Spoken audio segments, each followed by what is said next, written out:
할까요? 예, 그러면 이제 생산물 구성의 파레토 최적이 되는데, 이건 뭐냐면은, XY를 생산하는데, 그쵸? 몇 개씩 구체적으로 생산하는 것이 좋겠냐 하는 이제 그런 문제를 살펴보는 거예요. 자, 그럼 무슨 얘기냐? 우선 이거부터 한번 봐야 되겠습니다. 생산물 구성의 최적이라는 것을 알기 위해서 우리는 PPC를 봐야 돼. PPC라는 개념이 나왔어요. 우리 요 현대경제학 언론 책을 보면은 맨 1장에 생산 가능성 곡선, PPC 얘기를 했는데, 우리는 이제 지금 얘기하는 거야. 영어로 읽어보면 Production Possibility Curve예요. 생산 가능성 곡선. 한번 읽어보십시오. 뭐라고? 예, 생산 가능성 곡선입니다. 자, 이거는 뭐냐? 일단 정의부터 할게. 정의는 뭐냐면 사회에 존재하는 모든 요소를 다 투입해. 모든 요소를 다 투입해. 그러니까 이건 이제 현실적으로 얘기해보면 실업이 없다는 얘기죠. 실업자가 없어. 또 노는 공장, 휴업한 공장이 없다. 다 투입하고, 투입한 요소는, 투입 요소는 가장 효율적으로 사용하고 있어. 사용. 그때 생산 가능한 생산물을 보여주는 것입니다.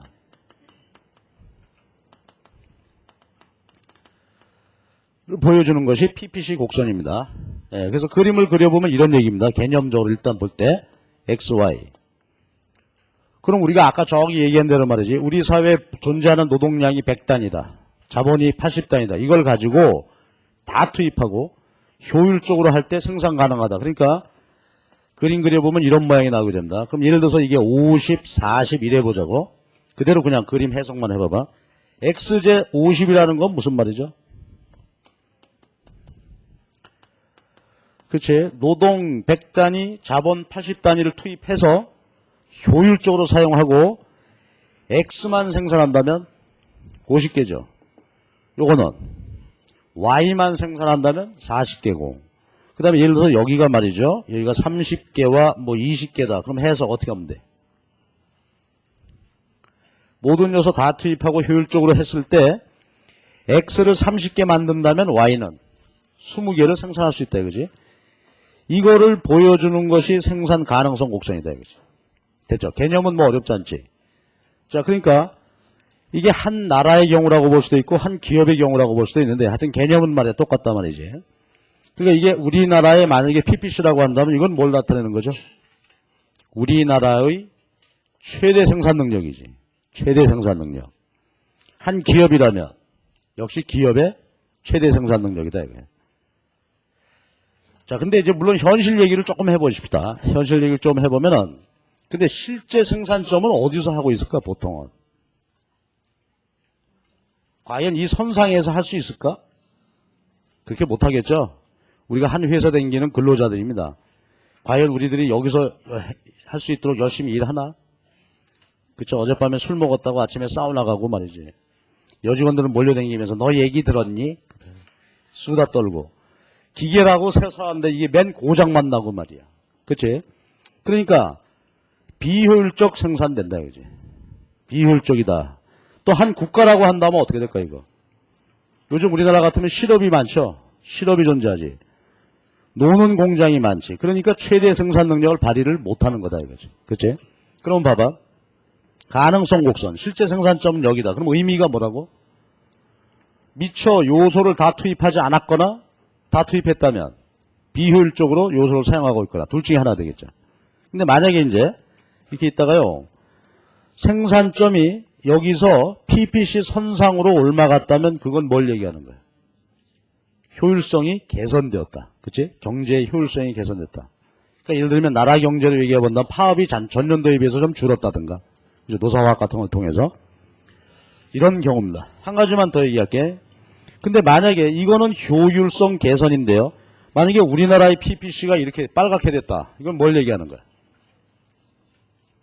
그렇죠. 최대 생산 능력 자체가 커진 거지. 그러면 바람직한 것은 우리가 어떻게 하면 좋을까? 비효율적인 것은 개선되면 좋겠고 또 이 자체가 바깥쪽으로 가면 되겠고 그러면 생산 능력 자체가 커진 거니까 뒤에서 이제 거시용작에서 수태 나오겠지만은 어떨 때 이런 변화가 일어날 수 있을까? 가장 중요한 게 역시 기술 진보 되겠죠. 그 다음에 또 하나는 뭘까? 기술 진보나 아니면 국민들이 열심히 저축하고 기업은 그걸 열심히 또 대출받아다가 열심히 투자해서 자본 스톡이 증가한다면, 그렇죠? 그렇다면 한 나라의 생산 능력이 증가할 수 있겠지. 그렇죠? 자, 이런 것이 PPC입니다. PPC인데 개념은 이제 알았어. 그러면 PPC는 어떻게 도출되었을까 하는 문제죠. 그러니까 한 나라의 생산 가능성을 보여주는 PPC는 어떻게 도출되었을까? 예, 아까 우리가 본 생산의 파레토 최적으로부터 유도되게 됩니다. 생산의 파레토 최적으로부터. 자, 저쪽 가서 보실까요? 자, 지금 이 그림을 보자 이거요.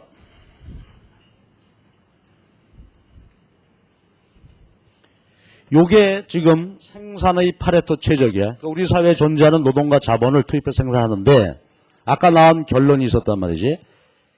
요소를 어떤 식으로 투입하는 게 파레토 최적이야. 그렇죠. 계약 곡선상에서 투입해야 효율적이 되는 거지. 그럼 예를 들어서 이 점 한번 보십시다. 우리가 실제로 말이죠. 우리 경제가 A점이다. 이 그림 한번 그려보자고. A점은 어떻게 하고 있다는 거예요? 해석. 우리 사회에 존재하는 노동과 자본을 몽땅 다 어디에만 투입해? X, Y. Y제 생산에만 투입하고 있는 거죠. 그러니까 X 생산량이 제로이지, 제로. 그치? 그러니까 요점이 A라 이렇게 보면 되겠죠. 예를 들어서 A에서 뭐 Y가 100개다.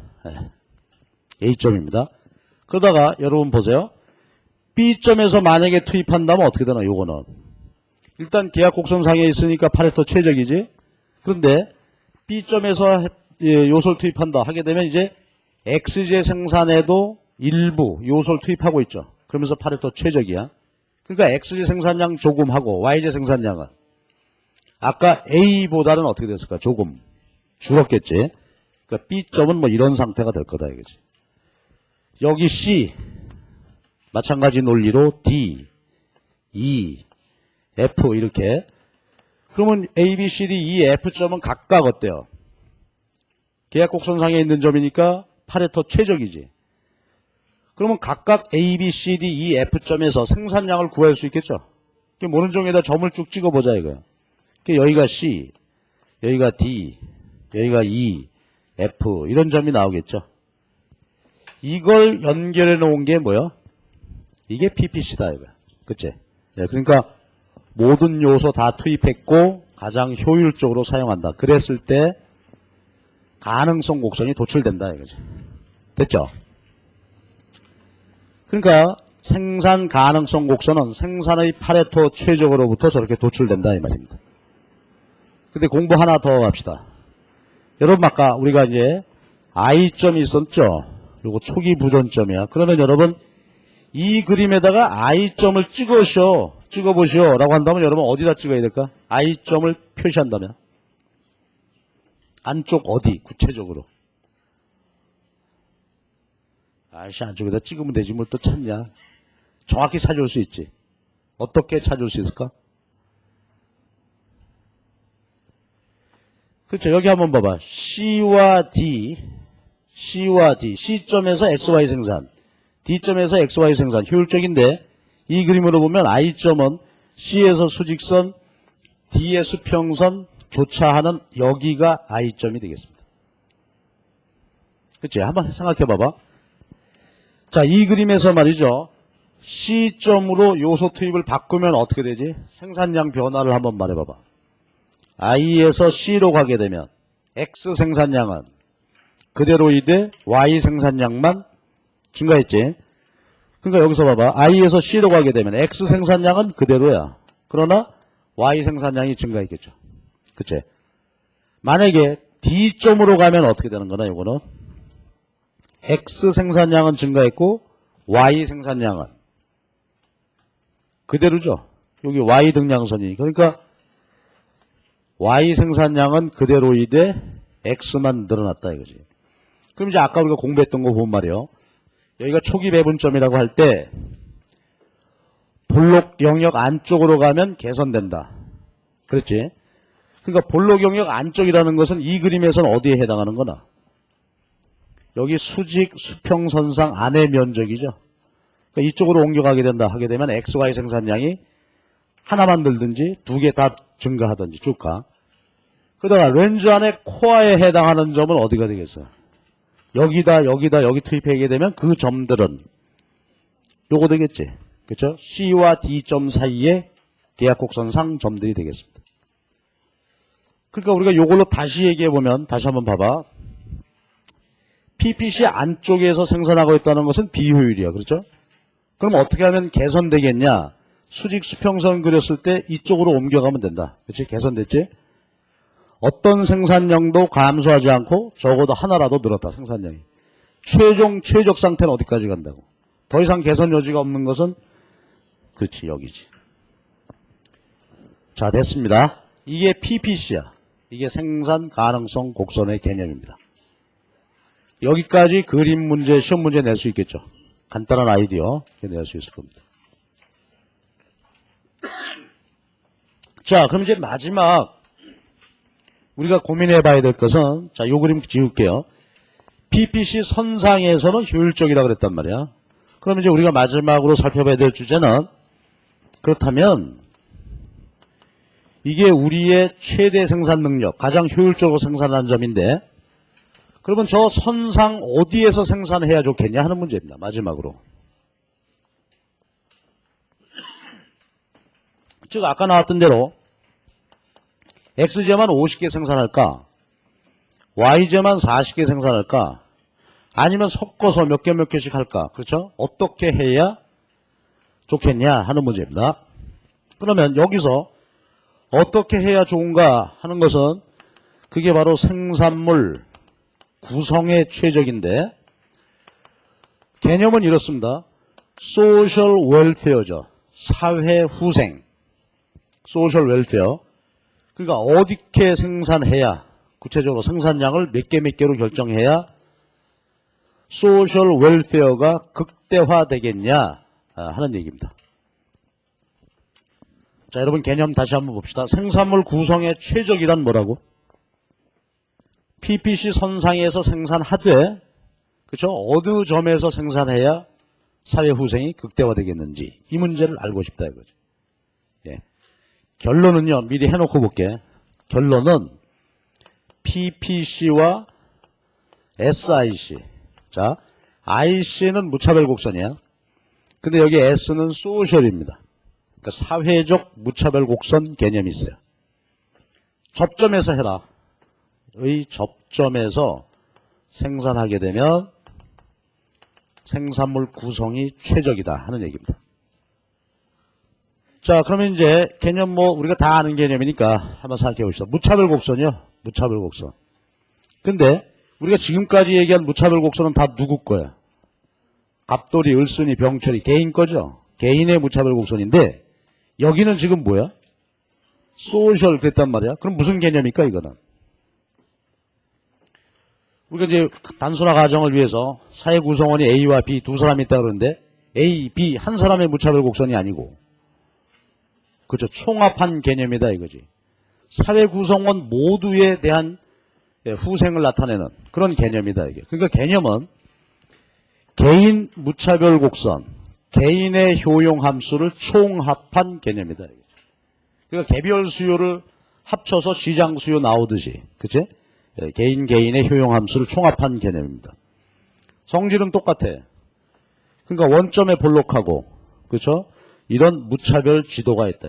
사회적 우리 모든 구성원들을 망라한, 그렇죠? 그런 개념으로부터 나온 무차별 지도다. 그렇지?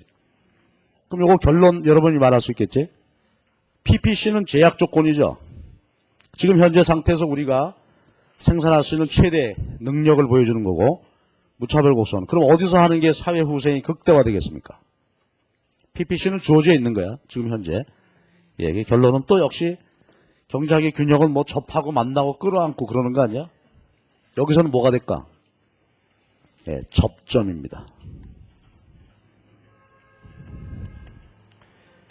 그 점에서 생산하십시다. 그러면은 사회 후생이 극대화된다 하는 얘기입니다. 어렵지 않죠? 그러니까 PPC는 꼼짝 않고 있는 거예요. 지금 현재 상태에서. 그래서 저게 정해져 있어.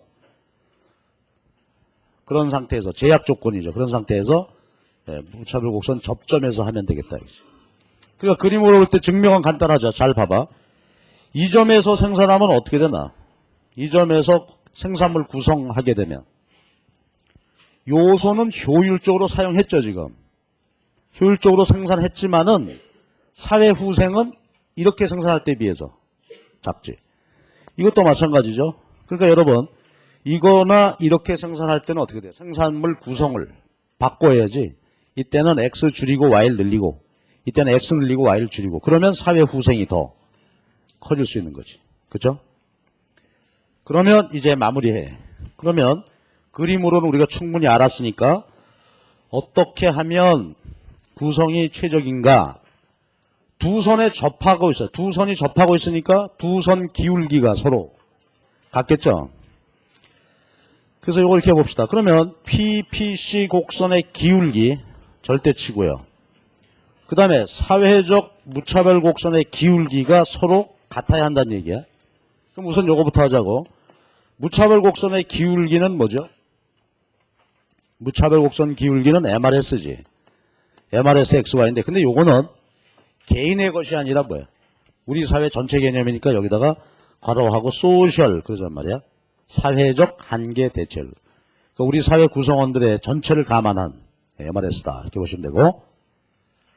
그 다음에 제가 아까 스치고 지나왔는데 순서가 바뀌었는데 미안합니다. 여기를 먼저 했어야 되는데 PPC의 기울기를 우리가 MRT라고 합니다. 그 결론부터 일단 해놓고 다시 설명드릴게요. 그러니까 PPC의 기울기는 MRT라고 하는데 그러면 결론만 내려보면은 결국 어떻게 하면 되겠다? MRT라는 것과 사회적 MRS가 서로 같아지도록 하는 점에서 같아지는 점에서 생산하면 사회후생이 극대화된다. 자, 그런데 요거 아까 제가 설명을 빼뜨리고 지나왔는데 요 얘기 좀 할게요.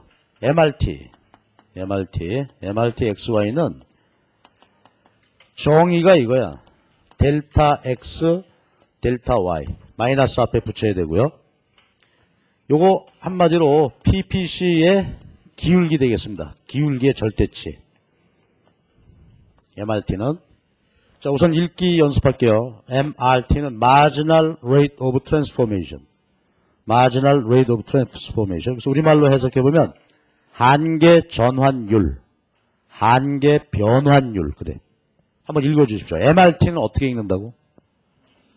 한계 전환율, 한계 변환율인데 그거는 바로 생산 가능성 곡선의 기울기입니다. 기울기의 의미는 요거야. 기울기의 의미는 요겁니다. 그러니까 뭐 간단히 볼 수 있는데 예를 들어서 이렇게 보자고.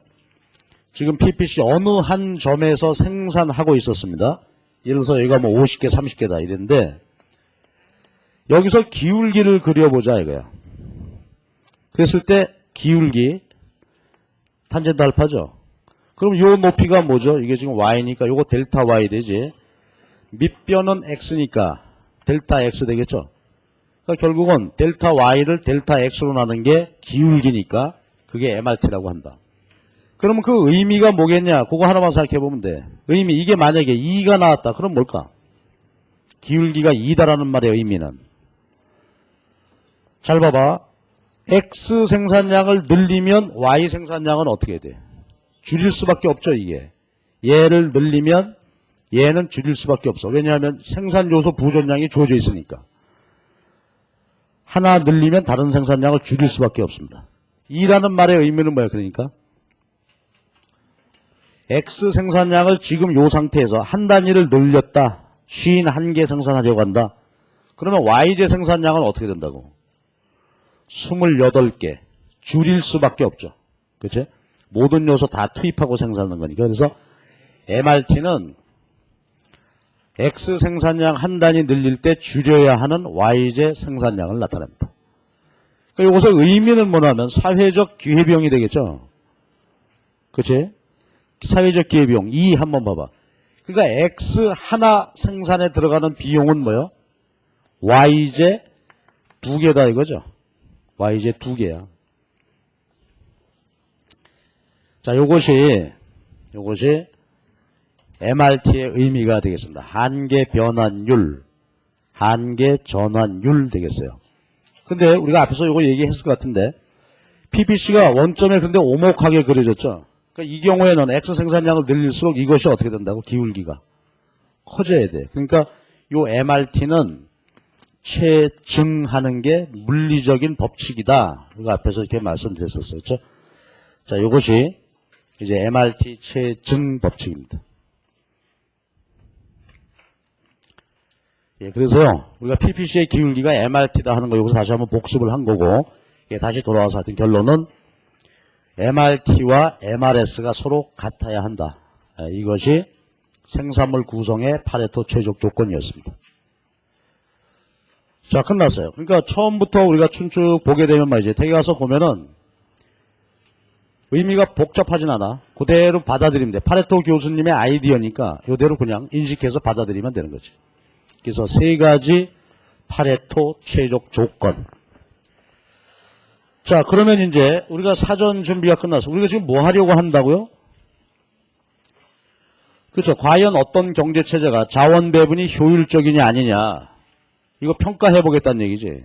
그런데 지금 이제 평가의 기준이 나왔잖아. 세 가지 조건이. 그러니까 어떤 경제를 말이죠. 요 세 가지 기준으로 평가해볼 때 이 세 조건을 모두 만족한다면 그 경제는 어떻게 되는 거야? 파레토 최적. 모두 최적이 되지. 자, 그럼 이제 마지막으로 볼 것이 후생평가죠. 우리가 준비한 이걸 가지고. 그래서 487페이지. 결론은 뭐 쉽게 나오겠습니다. 3절. 완전 경쟁과 파레토 최적성. 그 487페이지의 맨 밑에 부분을 보면 한번 읽어봅시다. 그 세 줄. 즉 해놨죠. 모든 시장이 완전 경쟁이면 그 결과 이루어지는 일반 균형은 파레토 최적이다. 이것을 후생경제학 제1정리라고 한다. 여러분 소리내서 한번 읽어주실래요? 뭐라고요? 내용이 어떻다고?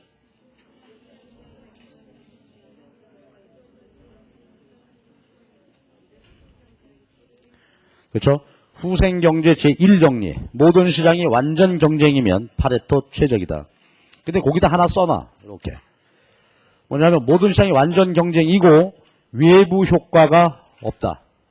그 조건 하나가 더 첨부되는 게 좋을 것 같아.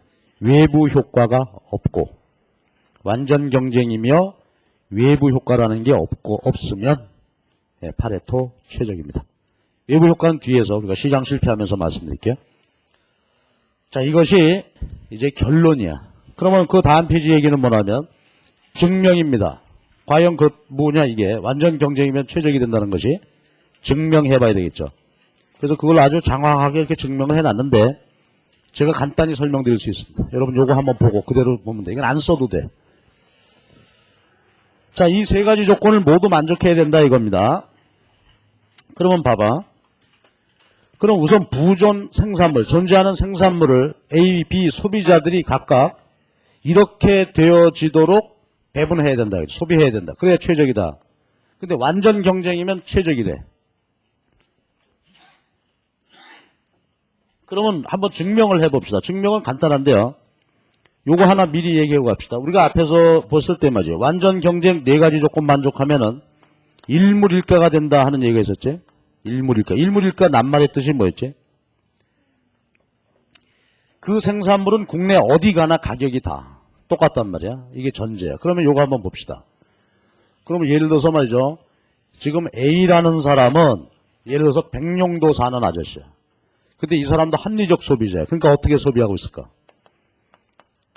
요거 예산선이죠. 무차별고선. 접점에서 효용 극대화 소비하고 있겠지. 그래서 상대가 같아지도록. 자, 또 B 아저씨는 저 울릉도에서 살아.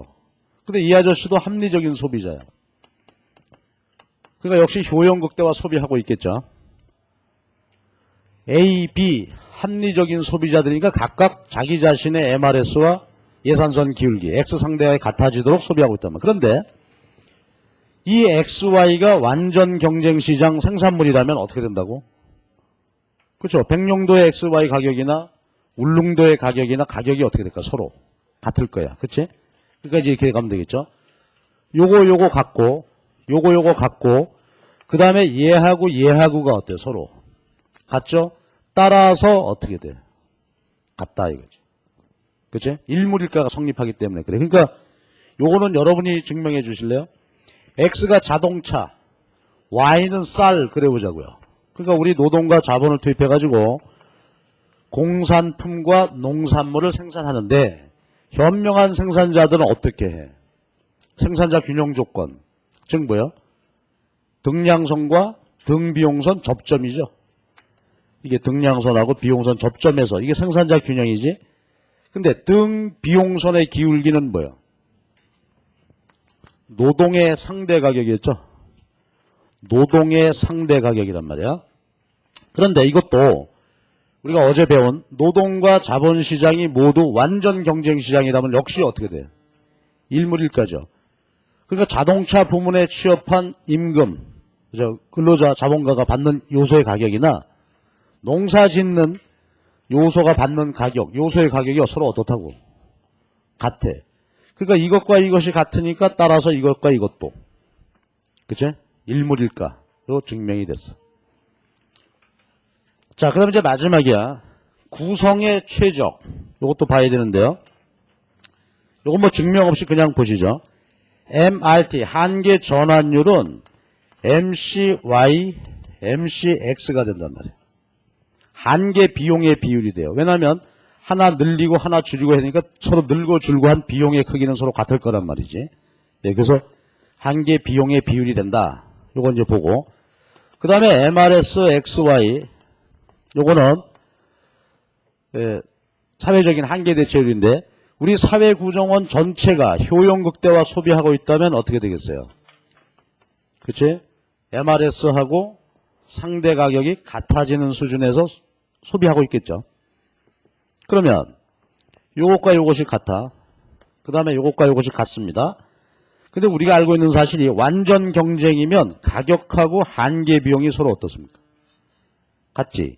그러니까 완전 경쟁이면 가격, 한계 비용이 서로 같으니까 얘가 이퀄 된단 말이야. 그죠? 완전 경쟁이면 이퀄. 따라서 이것과 이것이 같아지게 된다. 우리가 사실 뭐 증명까지 할 건 없습니다만은, 예, 완전 경쟁이고 외부 효과가 없다면 이 세 가지 조건을 모두 만족하게 됩니다. 그러니까 결론 보게 되면 자본주의 경제이며 자본주의 지금 현재 시장이 완전 경쟁이라고 한다면 자원 배분에 관한 한 그죠? 가장 효율적인 경제체제가 된다. 이게 후생경제학 제1정리다 하는 얘기죠. 자, 그래서 우리 교재에서는 이걸로 이제 그냥 끝을 냈어요. 예, 끝을 냈는데 추가해서 한두 가지만 제가 더 얘기할게. 마지막으로 이제 얘기 결론 다 났는데 마지막으로 볼 것은 이러한 지금 파레토 최적 개념이 쭉 나왔는데 이 개념의 의의와 한계 뭐 이렇게 정리해 볼까요? 파레토 최적 개념의 의의, 그 다음에 한계. 먼저 의의는 말이죠. 한마디로 말해서 탈체제 개념이다 하는 얘기가 있어요. 탈체제. 자, 탈체제 개념은 뭐냐? 이러한 지금 파레토 최적 조건과 그 다음에 이것이 어떻게 적용되냐 하는 것은 경제체제에 상관없다. 그죠? 당군 할아버지 경제에도 이거 기준 들이대가지고 당군 할아버지 이거 좀 효율 개선해줘야 되겠습니다. 네? 말할 수 있다 이거지. 사회주의 마찬가지고 평가할 수 있고 봉건체제 마찬가지고 자본주의 어떤 체제에나 적용할 수 있는 개념이다. 왜 그러냐면 아까 나온 이 교환 생산물 구성의 최적 조건이라고 하는 것이 그렇죠? 자본주의 아니더라도 존재한다 이거지. 예를 들어서 뭐 우리 당군시나 보면 말이죠. 우리 곰 할머니, 예? 호랭이 할머니 있잖아. 쑥을 먹을래, 뭐 마늘을 먹을래. 아우 나는 이건 도저히 못 먹겠어. 난 이거 먹을래. 뭐 이거 다 MRS잖아요, 그렇죠? 그러니까 이거는 자본주의 체제에만 해당되는 게 아니다. MRTS라는 것도 마찬가지잖아. 집신 하나를 삼는데 노동과 자본 얼마 해야 되냐, 그렇지? 그러니까 이거는 탈체제 개념이다.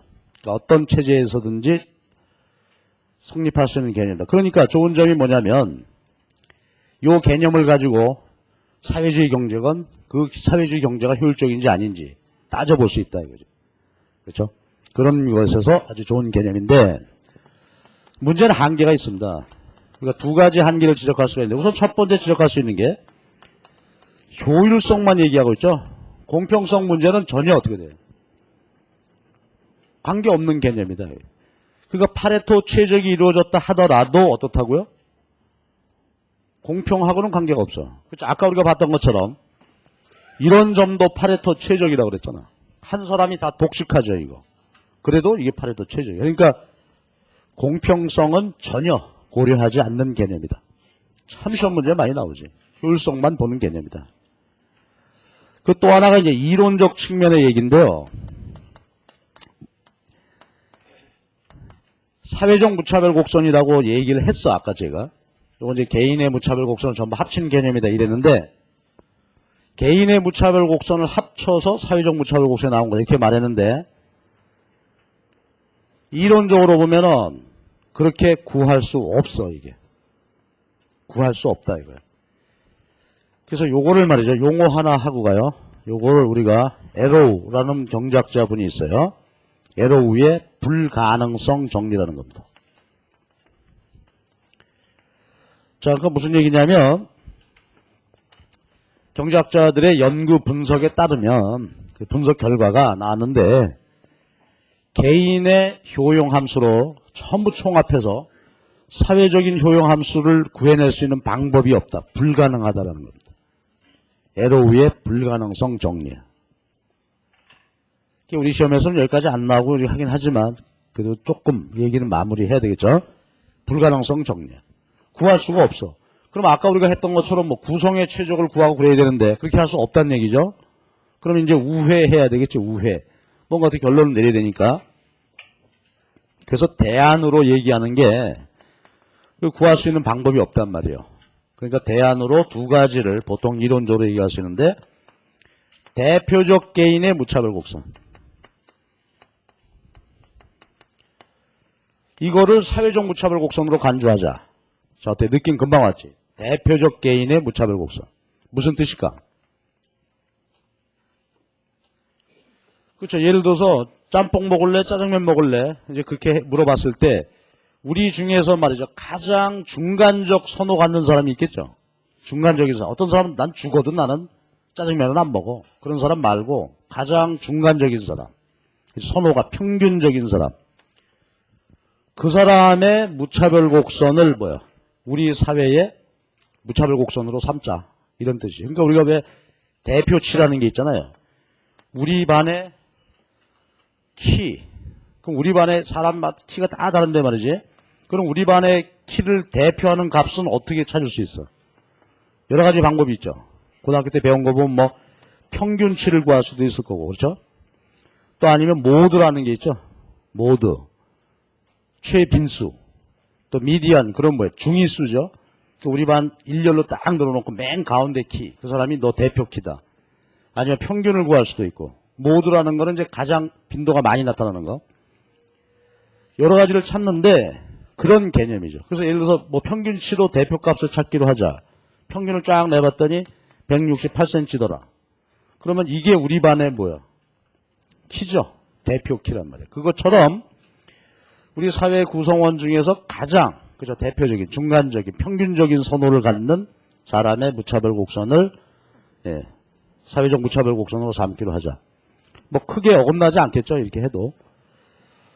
그런가 하면 또 하나는 뭐냐면 말이죠. 네 마음대로 무차별 곡선 형태 정해라. 그럴 수도 있어요. 네 마음대로. 근데 마음대로 정하는데 기준이 있어요. 뭐냐면 소득 분배 공평성에 대한 가치 판단에 따라서. 좀 무슨 말이겠습니까? 어떤 경제학자분은 나는 우리나라가 말이죠. 소득 분배가 완전 균등 분배되는 것이 바람직하다고 생각한다.